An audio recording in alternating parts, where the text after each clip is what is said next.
Il s'entend avec qui on va continuer de parler de numérique.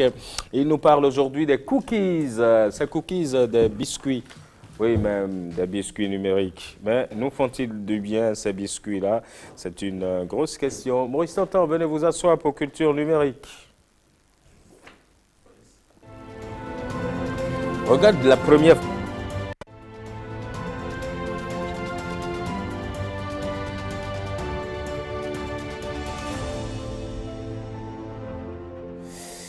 Ils sont indispensables à une agréable expérience utilisateur sur le net. Pourtant, de nombreux internautes ignorent leur fonctionnement.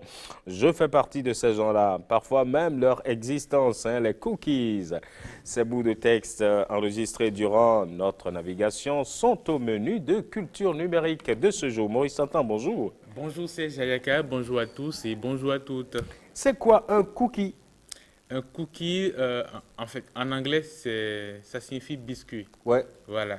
C'est un petit morceau de texte, vous avez commencé à le dire dans votre introduction, qui est automatiquement enregistré sur notre ordinateur lorsqu'on navigue sur Internet. En pratique, cela permet de reconnaître l'utilisateur qui arrive sur un site et conserver certaines informations spécifiques à son sujet, comme ses données de connexion ou ses préférences linguistiques. Cela permet ensuite de ne pas avoir à renseigner à nouveau ces informations à chaque visite.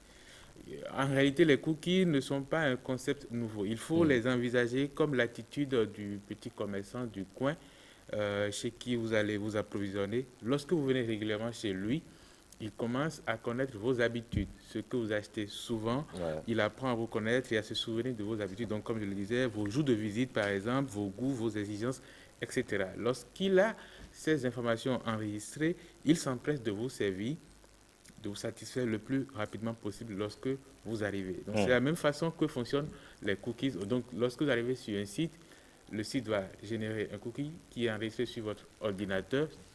Et lorsque vous revenez sur le site, il sait déjà vos préférences. Si par exemple c'est un site qui est en 3-4 langues et que lorsque vous êtes arrivé pour la première fois, vous avez spécifié que vous voulez avoir le site en français, le cookie va garder cette Il l'intègre. voilà, il l'intègre. Et donc lorsque vous revenez une nouvelle fois sur le site, au lieu de vous demander à nouveau de choisir votre langue, il vous affiche le site directement en français. Alors, dans de nombreux cas, les cookies sont indispensables pour que le site web puisse fonctionner correctement. Par exemple, un cookie d'authentification permet aussi de savoir si vous êtes connecté sur le site ou non, et si oui, avec quel compte, ce qui permet de déterminer à quelle partie du site vous avez accès. Il faut savoir qu'il existe plusieurs catégories de cookies. Il y a ce qu'on appelle les cookies strictement nécessaires, Ouais. les cookies de performance, les cookies de fonctionnalité, les cookies de ciblage marketing et d'autres Les cookies autres, qui sont inconnus, qu'on ne maîtrise pas totalement. Alors, les premiers cookies que j'ai cités, les trois premières catégories, sont nécessaires ou servent à optimiser l'expérience utilisateur. L'objectif des deux autres est plutôt potentiellement discutable. Alors, il faut dire que la vaste majorité des cookies installés sur notre ordinateur pendant la navigation appartiennent à des tiers et servent à nous identifier en tant que consommateurs, ce qui permet ensuite de mettre en place un marketing plus précis. Alors, pour la petite histoire, les cookies ont été inventés en 1997, disons un peu après le lancement du web, par la Netscape qui était alors le leader du marché des navigateurs web, avant même que Google Chrome et Internet Explorer ou Safari n'arrivent sur le marché. Et si vous vous demandez pourquoi les cookies informatiques s'appellent ainsi, sachez que selon l'hypothèse lancée quant à son origine, on estime que c'est quelqu'un qui mange un biscuit en marchant, donc en référence à la navigation sur Internet, laisse tomber des miettes derrière lui, permettant ainsi d'être retracé.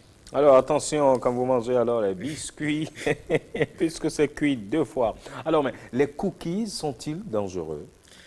Il est difficile de généraliser en disant que les cookies sont dangereux. Déjà, il faut savoir que c'est sur notre navigateur web, sur notre ordinateur, que les cookies sont stockés.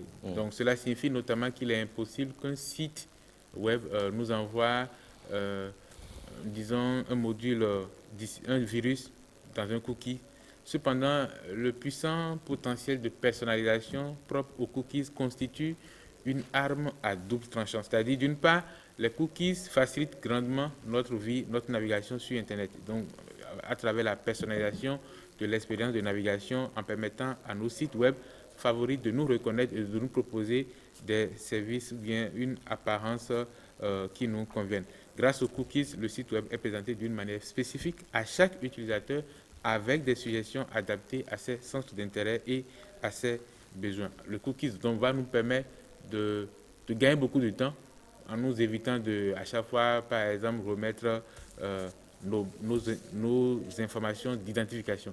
D'autre part, les cookies recueillent des informations à notre sujet et sur notre activité en ligne d'une manière qui peut sembler malhonnête ou peu transparente. C'est-à-dire que grâce aux cookies, le site web peut suivre nos actions de navigation, quel article nous prenons le temps de lire, quel autre nous ne lisons pas, de quelle façon nous atterrissons sur un site, etc., etc. Donc finalement, les cookies participent un peu à nous surveiller sur Internet à travers notre navigation. Et en cette matière, il y a une catégorie de cookies qui est particulièrement redoutée, j'en parlais il y a un instant, il s'agit des cookies tiers. Alors, comme leur nom l'indique, contrairement aux cookies natifs, les cookies tiers ne sont pas générés par le site web que nous visitons actuellement. Quand on est sur un site, ce n'est pas ce site-là qui va générer ce cookies-là. Il est généré et utilisé par un opérateur qui est partenaire du site. Généralement, c'est des régies commerciales. Le cookie va alors servir à collecter des données sur l'utilisateur afin de déterminer ses habitudes, les liens sur lesquels il clique, le chemin qu'il parcourt sur le web.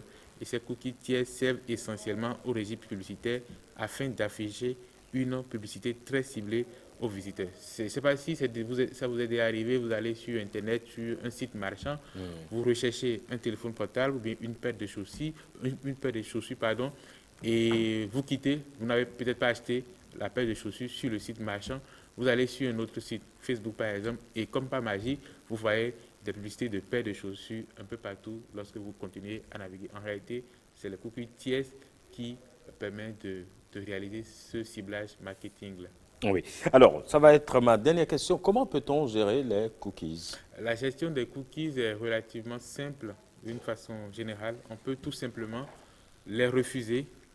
Tous les navigateurs Internet permettent, à travers leur réglage, de refuser les cookies. Malheureusement, il y a des chances que si vous refusez d'utiliser les cookies, bien que le navigateur stocke des cookies, que votre expérience utilisateur, que certains sites soient difficiles d'accès ou quasiment impossibles d'accès sans les cookies. On peut également les accepter. C'est ce que fait la majorité des utilisateurs d'ailleurs, qui parfois ignorent ce que c'est les cookies et comment ils fonctionnent. Et il y a une troisième option qui me semble être un bon compromis. Il s'agit d'effacer régulièrement les cookies stockés sur notre ordinateur. Dans les paramètres du navigateur, quel que soit le navigateur, on peut indiquer au navigateur donc de les effacer à la fin de chaque session ou même définir une fréquence à laquelle les cookies vont être effacés du navigateur de notre ordinateur. Donc, enfin, il faut retenir que les cookies tiers ne sont habituellement pas nécessaires pour profiter des ressources disponibles sur un site Internet. Donc, il est donc recommandé de les refuser par défaut dans les paramètres du navigateur web. J'ai bien compris aujourd'hui. Merci beaucoup, Maurice Tantan. Merci, Serge.